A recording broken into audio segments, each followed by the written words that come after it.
Welcome to Mic'd and Medicated. Hello, Eva. I would like to share that I'm wearing our Mic'd and Medicated sweatshirt. We are 100% unfiltered, unafraid, and unexpert. And if I were to swivel right now, which I can't do because of my headphones and our equipment setup.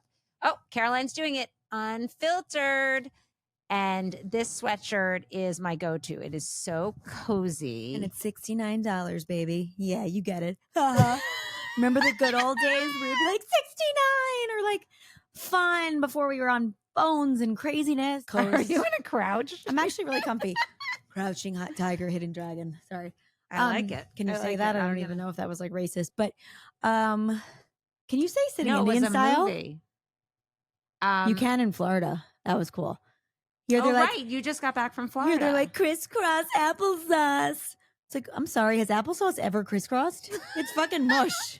But it rhymes. It's not fun to me. I don't like that. I really feel like when people used to be like, okay, sit Indian style, no one was like, oh, are we sitting like the Native Americans who were disparaged on Thanksgiving by the Pilgrims? Like, you weren't thinking about that. Now everybody's fucking thinking about it. Right. We got to a very heavy, dark place where everyone assumed the worst versus the way I think one operates more successfully, which is always assume positive intent. And I don't think the person who came up with the words, let's the person who said Indian style wasn't like oh, I'm going to disparage the Indians because they suck. Like, I'm sure it was just how they sat. Right. Indians sat and they went, blah, blah, blah, blah. No, that's not racist. They did that. I mean, I don't have that much footage of it, but they did that and they like. And there's nothing wrong with that. No, they were awesome. They were great with nature, beautiful turquoise, great suede. And there's still great, communities. And actually, community is another thing that's sort of disintegrated under the weight of this new focus on identity and what differentiates all of us versus what connects us. Right, which brings us to really the theme of this episode, which is talking about how we are coining it drone parenting. It used to be like, so my parents are in the boomers. I know your parents are boomers, baby boomers. For those people who don't know anything about history, those were the children born right after post-World War II. Don't worry, my mom is born in the late 1950s. For those You're welcome, Jane. Yeah, even though she looks like she was born in the late 80s. So those were baby boomer parents who raised me in the, even the 80s, me in the 90s.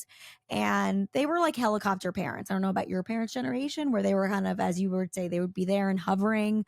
And they weren't like thoughtful about parenting. They weren't thinking about, oh, is this the right way? Should I not tell my daughter that she's beautiful or that she's smart? Or should I let her be ugly? Or should I, it was just like making sure they were safe and normal. And I actually think the baby boomers were the first generation that were very kind of selfishly inward. So they actually weren't worrying much at all. If anything, children were an extension of them because they were focused on like Maslow's hierarchy, fulfilling their needs. That's why during that time, divorce rose and. Well, they were still trying to make it, I think. It was for a lot of baby boomers, right? So they were trying to do the American dream, and maybe their kids, our parents, were the first to go to college, and they were not doing jobs of like, what are you passionate about? What makes you tick? But it was the like, beginning of that. Like if you think about the 50s, like before the sexual revolution, it was much more like I go work at IBM for 50 years. I'm a homemaker. Yes, you had an allegiance to a brand, a corporation. Of the end of the 50s, the 60s, etc. They were like a reaction to that, and were much more free and about like pleasure and fulfilling their own needs versus just the community or society. So that's your parents' generation. Yes. Because my parents were born in the 50s. So they were not teen. So your parents were in the 40s probably. Oh, I guess maybe. So it's actually different. That's another thing. Like I growing up didn't know my mother's age like that, or my grandmother's age for that matter. And I guess women never share their age. Exactly. So that's why I'm like, wait, how old is my mother? Well, I remember my grandma, actually, this is funny. We were walking and I was like, how old are you? And she's like, 33. I was like, but how are you younger than my mommy? Wait, I have the exact same story. That was that generation. And never go out of the house without lipstick also. Oh my God, I have the exact Now same men are story. wearing My mom was lipstick. 33, my grandma was 29, and I remember saying that to somebody on the playground, and they told me that's just not possible. I remember being very upset and saying, like, "Are you calling my mom and grandma liars?" Yeah, women lied about their age. I And don't feel that way. Do you feel that way? I'm very no, but they open. also didn't have Ozempic and Botox and workouts, and they age was sort of. I I'd think it was argue it's much. the I opposite think it was because much more of like a expiration date then. fine, but I'd argue it's the opposite because now with all of those things, you would think it'd be easier. You'd have more incentive to lie because people would believe you. Whereas back then, like No, I the think now lie you can was be so like, I'm 70, preposterous. and people are like, what? You look amazing. Oh, I They had see. to Oh, kind of that's like interesting. lie to make themselves feel better. How interesting. Age is just a number. Age is just a number. But anyway, I enjoyed my childhood. My parents were like, watch TV, don't get in trouble, don't, they cared about my safety. They weren't up in my face about academics and grades. They like they put me in the right environment. It's like a hamster. That's how my generation was. They were hamsters. Here's your cage. Okay. Stay within your cage, do whatever the fuck you want in your cage. You want to go the wheel faster, you want to do this, but like stay in the cage. What's the cage? The cage is just sort of, you're not going to be anything, but you could be something. I don't know. Okay. I just know Caroline just wants to be a hamster. No, I just know that it was like they didn't make the world so big and crazy for us. Right. It was sort of and the pressure was different. Like you want to go, everyone's go in your wheel, run, don't. Like it felt safe, but not. I'm not really sure. It was not pre-programmed. Right. It was like that. These are your options. Just do what you need to do. Versus now, it's like absolutely insane.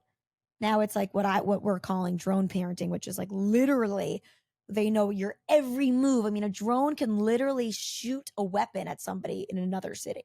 That's how well these parents are on their kids. They see them from their phones. They're tracking them from their ears. I don't know where else. Or even I remember when my boys were little taking the bus, there were parents and air tags. Yeah, air I tags. don't believe in those because they don't even work. Well, I don't believe in Life 360 or any of it because I guess I felt like as a child growing up, I had privacy. And that's the way you build open communication and trust with your parents is they say, where are you going? You tell them, they say, great. But did and your you do parents that. actually care where you were going? Well, they didn't check up on me, and there were other parents who did. I mean, but you like grew up in the era of now- like, do you know where your children are? But now it's different because And everybody was on a milk carton, Eva. How do you build? I know, but how do So you that build? was not good. Right, but how do you build trust with your high school, child if you say, where are you going? They tell you, and then all night you're watching. Oh, they're here now. Oh, they're here. Actually, it just happened to me last weekend. I was driving Eleanor and two girls home from a bat mitzvah, and the girls were being very silly in a great way, but we took a long time to get one of them out and into her building. And then literally the other one got a call, and it was the parents saying, like, why are you stopped at this street? I think it's nuts. I don't air tag my kids. I mean, granted, they're not going anywhere by themselves, but I taught my kids also my phone. They know my phone numbers. Like, don't fucking eat from strangers. This is where we live. Like, I don't want them. Who knows who else can tap into, by the way. When their does location. it end though? Because kids go to I don't college know. and their parents are They're still watching them. They're monitoring drones. And what's interesting is they're droning on them, but they're not, as we mentioned in a few episodes ago, they're not teaching them any skills to make good decisions because they're always there on the drone.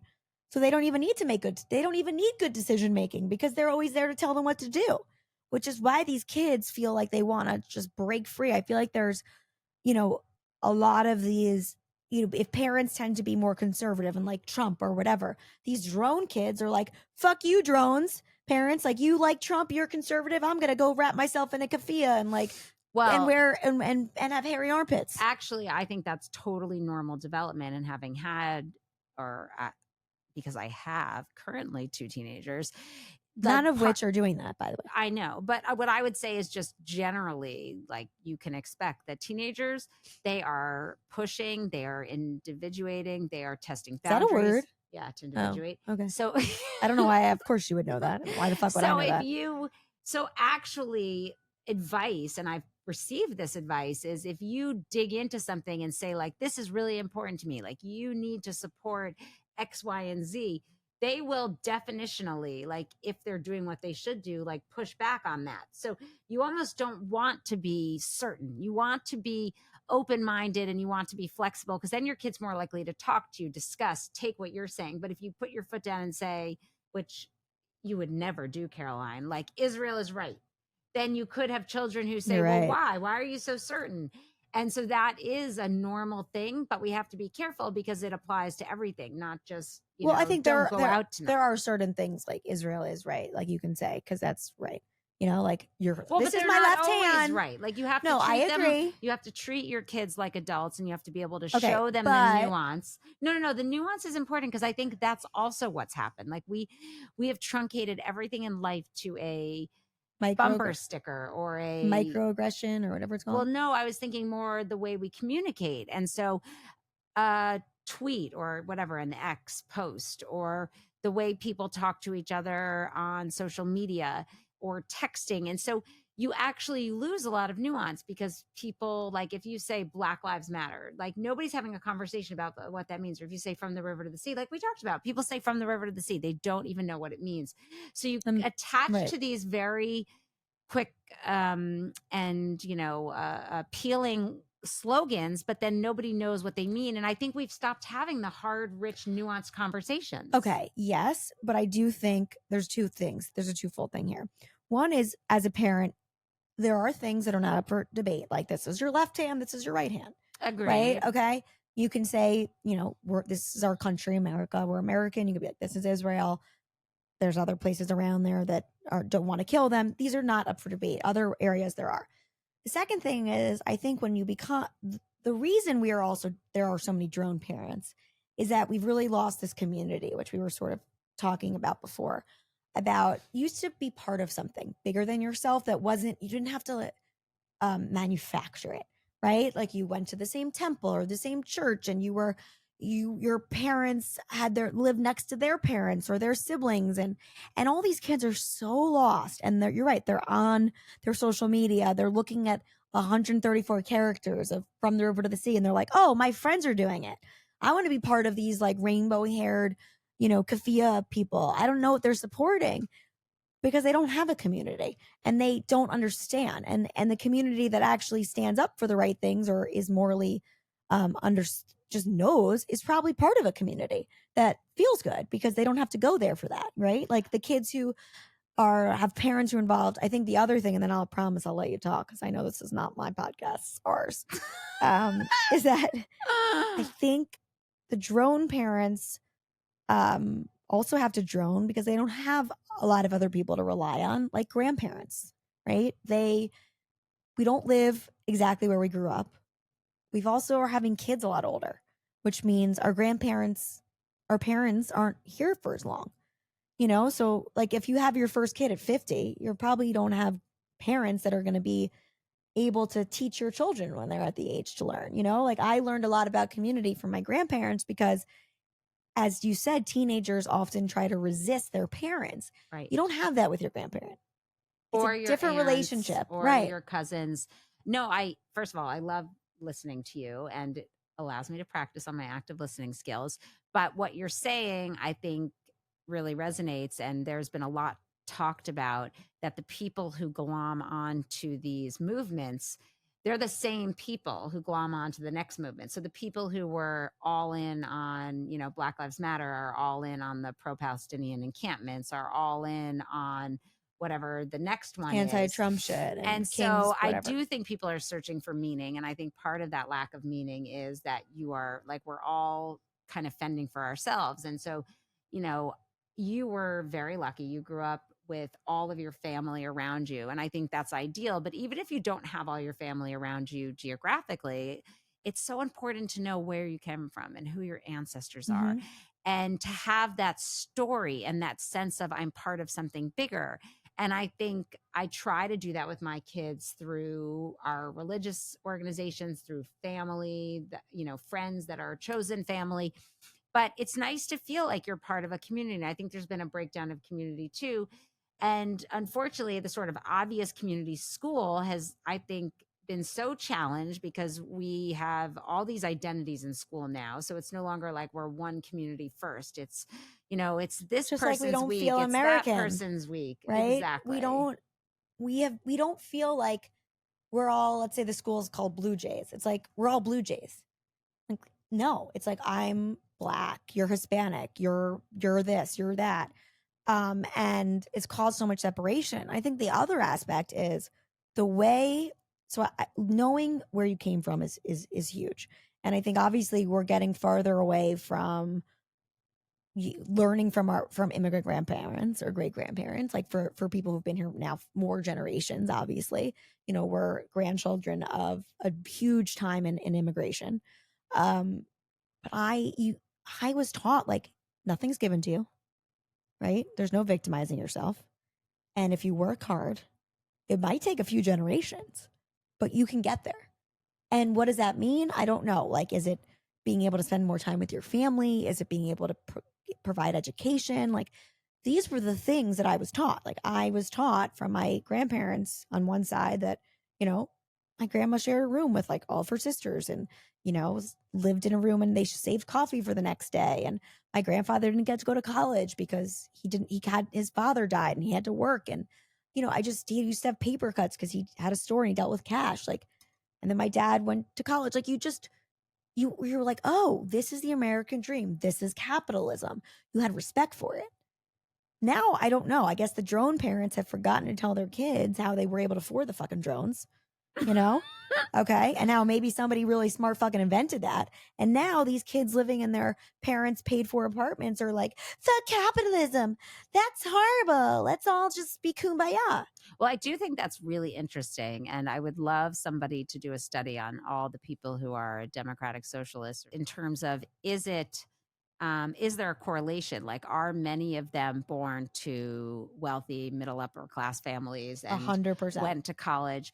And I do agree with you 100% that knowing where you came from and hearing those success stories, but I also think it's just it's luck where you're born because there. I think it's Amy Chua who wrote that book about being a tiger mom. I can't remember the name of the book right now, and she talks about how different um, immigrant groups they come and like first generation immigrants are always hungry. They feel a little like they're outsiders that are looking to become part of the new community they've joined. They work hard. And then by like second and third generation, they're no longer immigrants and they no longer have all those qualities that enabled them to be so successful and achieve the American dream. Yes. I think there's a few things here. So I think one, they assimilated, which was actually great, which is why it's very upsetting to see, Sharia law in certain states in this country or people wearing burqas because you're not being American, You saying should the have Pledge to. of Allegiance. We should look at Europe as a cautionary tale. You should have to, if you're coming to immigrate to a country, say, I understand the country's culture. I want to join that culture and I want to be a productive member of society. I don't understand how we can be a country if we want people to immigrate from all sorts of places and yet they don't want to adopt American systems. Well, I just think it was different. I mean, when people used to immigrate, they had maybe their neighborhood. They would have, let's say our family came from Eastern Europe, originally from Israel. To all those idiots, we're gonna say, you see, I knew they were from Ukraine. They should give that land back to the Arabs. Sorry, that was like Estelle, some old lady just like came in here. But you would bring from old country, they would call it. Like you'd have one deli or you'd have something, right? But you wanted to be American. Right. You came because they you gave were their kids American names. American. You played baseball, And it's not a bad thing. It's not saying other cultures aren't good, but I do believe if you don't have a strong culture, then like that's what we were talking about earlier with shared norms. Like right. Caroline was asking me, why do we have such a moral crisis where people don't know right from wrong? And I was thinking about it and we were sharing articles back and forth. And I don't remember where, it came about that we had this, that how can you, if you don't have a shared set of norms, it's hard to then have a shared perspective on like life. And then all of a sudden, how do you know like what's fact, what's not, who to believe? Like, you don't belong to anything bigger than yourself. So everyone's just because looking at we their don't have phones, we don't have a staring sense at of community that's real. Okay, that's not just completely lunatics are just together. We had closer family ties. We had less outside distractions to give us false information. And maybe we didn't ask our fucking infants if we could change their fucking diapers. I Okay? saw that Which is a new article. thing. Like, can you imagine? Can I change your diaper? Are you going to be? No, you can say, I'm going to change your diaper right now, which is great because that's actually good for their language building. But you don't ask your infant, like, you don't ask your kid, what do you want that to be, your left hand or your right? What do you think? No, this is your left hand. This is your right hand. Boys tend to do this. Girls tend to do that. If you're an outlier, okay. But like, this is the norms of these are the social norms. Okay. And that goes also where if you are a terrorist, you're bad. If you're a civilian who gets hurt by a terrorist, innocent. Well, that's different. I think the whole like victimizer has flipped because of the oppressor oppressed framework. We now have a situation where they're confused. Victims, the people who are getting no, that's my point. The terrorists are the good people. Murdered, they're the bad people. That's what I'm saying. Right. The terror. That's like the people are like, oh nope, the right hand's now the left hand. It's like, no, if you make an L with your hand, it's the left hand. But I do appreciate, like, it is hard to know when you're reading what's real and what's not, because every news source has their own political slant. I guess maybe not every. And I think part of maybe what you're saying is when you're part of a bigger community and you all kind of share a perspective and you have a multi-generational story, you're hearing that out of the horse's mouth. It's like, it's all lived experience. Exactly. And we've sort of taken lived experience now to mean like, I can't comment on boys because I've never been a boy, which is kind of silly because I can comment on anything I want because I'm a human being and because I'm curious. And but also, we've told people you can't have an opinion about anything if it wasn't your experience. Also, instead of telling kids to acclimate to society, right? Like you want them to be incredible. You want them to do great things, but you also want them to acclimate, right? Like you're not telling kids to be murderers. Like we have laws, we have rules. Like you shouldn't make the world work for them. And I think the issue is we've done stuff like, can I change your diaper?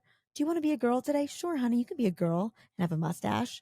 But I'm being serious, right? So we've given too much autonomy, and then the people who are actually the outlet, they're not the norm, right? And maybe they really aren't. The inmates are running the asylum. The inmates are running the asylum. But hearing you talk, I also think it's so interesting because it's almost like common sense used to rule, and it was if you said something stupid, people would be like, that's stupid. Yeah, but now there's so much sensitivity. We're so afraid. I'm not anymore. I don't give a fuck. But many of us are very afraid, and so that's how we got in this position. By the way, can't. So if it's like, may I change your diaper because you're afraid what your 9-month-old is going to call Child Protection Services because you violated their privacy. I gave you that vagina. Like I gave birth to you. I'm sorry. Like I remember like when my kids were little being like, I own you. Like, you know what I mean? Which I'm sure I'm not allowed to say. No. But yeah. But the point is just like the sensitivity has, I think, bred this complete irrationality where people are afraid to say what's right and wrong because there is no right or wrong anymore. We're like in a post-factual society. It's that people don't understand. So like, no, but nobody thinks there is anymore. We've gone like over the cliff where so many things that were right became wrong that everyone doesn't know anymore what's right and wrong. Okay, see, I think I must be really smart, but I have a super amazing moral clarity. Like I know what's right. I know that if you are a person, you can be one person. You might be a little fucked up in the head or have a little more X chromosome or Y. That's amazing. But you're living in a society where you got to pick a lane. Can't drive in the middle. I tend to do that. Okay. It's not good. I could get pulled over in a ticket at any time. Same thing. You can't drive in two directions. You can feel it. Improved. You can feel it. That's my point is like, just because you feel like you want to hairy armpits and have a penis and a vagina and a boob, I don't know, right? Doesn't mean all society should bend like the willow for you. You got to acclimate. You could do whatever the fuck you want at home. Be whatever crazy you want to be. You want to change your name, one person, pronoun you were born in. Right. And that's, I'm sorry if that offends people. Also all comes from this overly sensitive approach we've taken. And We've that's where you spoiled were saying kids. microaggressions. Right. We've spoiled kids in a way that's not. My generation was more spoiled with stuff like Toys R Us and get me that Barbie and the Hess truck. Like there was a lot of like throwing toys at the problem or money at the problem. But we still knew right from wrong. Right. Now we're spoiling kids and being like, are you not feeling safe in this moment? You know, we're spoiling them in that sense. We're making the world work around them. And one more point, And by the way, the world doesn't work around you. Like That's I think that exactly is why we're raising this generation of who fucktards. cannot, like they're so fragile that if somebody says something to them that hurts their feelings, that's aggression and violence in their mind. Bullying. It's like no, that's not bullying. Bullying is when someone takes you by your underwear and shoves it so far up your ass and ties you onto a locker. Okay? That's bullying. Okay? Bullying isn't like, I don't think you're a cat, Sophia. And Right, Sophia's like, right. I'm a cat, meow. Like, no.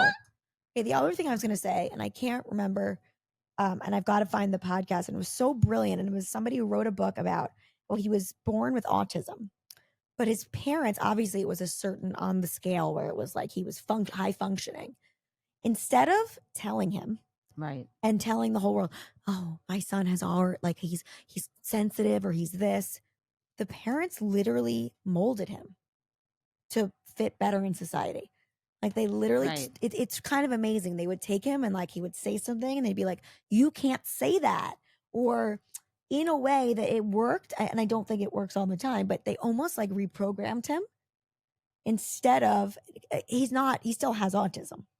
Right. But instead of making the world cater to him. Does that make sense? Right. No, it definitely makes sense. But I think well, we've had lots of groups demand that things be, sort of catered to them. We've also had situations where labeling has become very problematic. Like I do believe strongly that if you give a child a label, they will like meet that label. They will fulfill that expectation. So I think My it's son dangerous is a that very we handsome, smart, soon future billionaire. Did I just tell him that? My daughter's a beautiful, future, amazing person too. I mean, this should be completely aligned with your power I tell of my kids. manifestation. Yeah, you're right. I don't. But say, I mean it you like shouldn't say she's pretty. if you say to a kid, you're dyslexic, you're Yes, anxious, and like that's back to the whole, you can be feeling anxious, but you are not anxious. That's Like, why all these kids are fucking on meds and depressed. It's like, oh, you're feeling unhappy? Oh, no, you can't feel that. well, I actually think that's a whole nother problem, which is we're using medication to make it easier for them to function in a school environment that is not right for them, rather than saying, hey, school, you have to figure out how to function. Or well, this is the whole like theme. School, like I guess what I'm saying about that, because this is something I actually feel pretty strongly about. Instead of the child having to meet the school where they are, the school should have to meet the child where they are. So instead of no, but then you're now saying the opposite of what I'm saying. No, but in the school context, I think it's no. really Then it's you're in the wrong school. The school shouldn't change for your child. Except for the fact that, like, if you're spending money to send your kid to a school, they should tell you it's the wrong school, or the teacher should.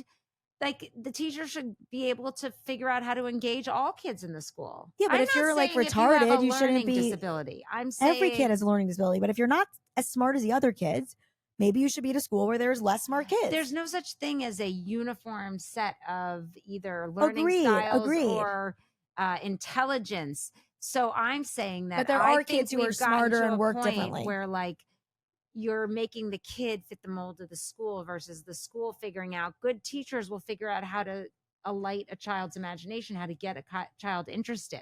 Yeah, well, that's different. Broken. That's different. I think the education system is broken, but I think we're saying different things. I also think we need to raise, and I think we said this in our last episode, way more resilient children. Yes. And I think there was a great article, which we'll find, where it was basically saying how we survived a global pandemic. And now we're in this, like, Thomas Friedman. He said we're not in a global pandemic, but we're in a moral pandemic because moral epidemic. Oh, not a global epidemic, a moral epidemic. No, we were in a global pandemic, and now we're in a moral epidemic. I don't know why, but that was the term. Okay, I'm going to take your word for it.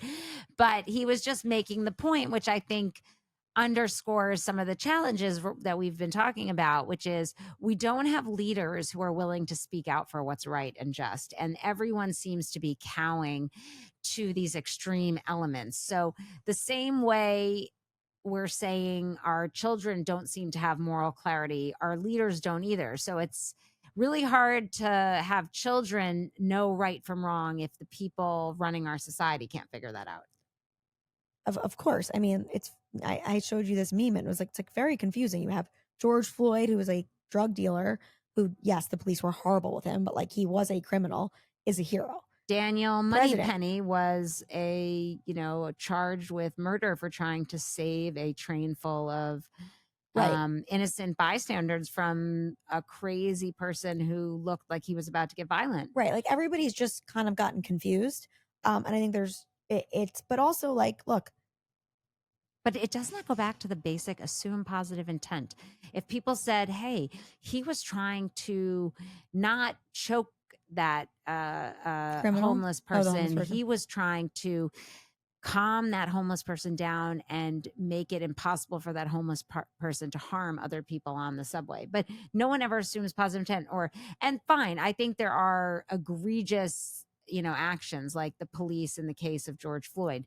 Anyone who watched that video knows that you can stop putting your knee on the neck of a Right. criminal after you've made your point and But that did rendered not him need an entire revolution of people like Of smashing course stores. not. I Of mean, course come not. on. People are angry. I mean, I think at the root of all of this, people are angry. But like as it relates to parenting, and one of the things I think that we've been thinking a lot about that we want to discuss more is we feel like we've lost our moorings. And both Caroline and I were really touched by this Kingsnorth. Paul Kingsnorth, who has a new book out called, I think, The End of the World with Machines or Machines. Oh, yeah, the technology thing. Yeah. Wait, but before we talk about that, because I just have the actual quote that we referred to. Oh, sure. The Thomas Friedman quote. I write today about an epidemic. It's not biological. It's an epidemic of cowardly, It was epidemic, immoral, epidemic. and unprincipled decisions by leaders across the political spectrum. And then because I think the technology thing might be a whole other episode and we got to wrap up because to be good parents, I have to go pick up my kid. Yes. But I want to talk about technology and I want to leave people hanging like an old school 1990s cliffhanger. Who shot JR, baby? Oh my God. But before we go, what I did when we started this talking about the droning parents, and I think this is very interesting from the Atlantic. So they called them trailing parents. I like drone better, but it's fine. Okay. Where they basically said moms and dads who follow their kids to college have become more common recently. But what seems like an act of devotion risks undercutting a central purpose of college: independence. That's what we've been talking about. I know. And I wanted to end with that quote because I think we are at this like real kind of inflection point of like a crisis, I believe, where our kids are so attached to us that we're going to college with them, yet they don't know I right have from a son wrong. in college, and I think it's been He's doing a great job. 3 weeks since I spoke to him. I think you cannot succumb to the temptation to do everything and be let's throw one more parenting catchphrase in there. The temptation to be a snowplow parent where you're just smoothing out the road so there are no bumps for your kid, I think is a big mistake. And we have talked about this. So I think it's hard. I think it's hard to shut out the noise around you. I think it's hard to stay grounded. I think to be grounded, we need to feel a sense of purpose, if you're gonna something be bigger than ourselves. A parent who follows your kid to college, you better fucking know what you're talking about. So you teach that kid who's dependent on you like a freaking leech what's right or wrong. Right. I actually think that if you looked at, I don't know, I'm making this up, but if you looked at the people who are pro-socialist, I don't think there'd be a lot of people among our contemporaries who are pro-socialism, but I could be wrong. It seems to be the discontent that is caused by all of those people who grew up middle upper class, got to college, and then came to the city and realized, oh my God, like it's harder to get a job. It's harder to get ahead. Well, that's because you've had your parents as propose or have kids all over you.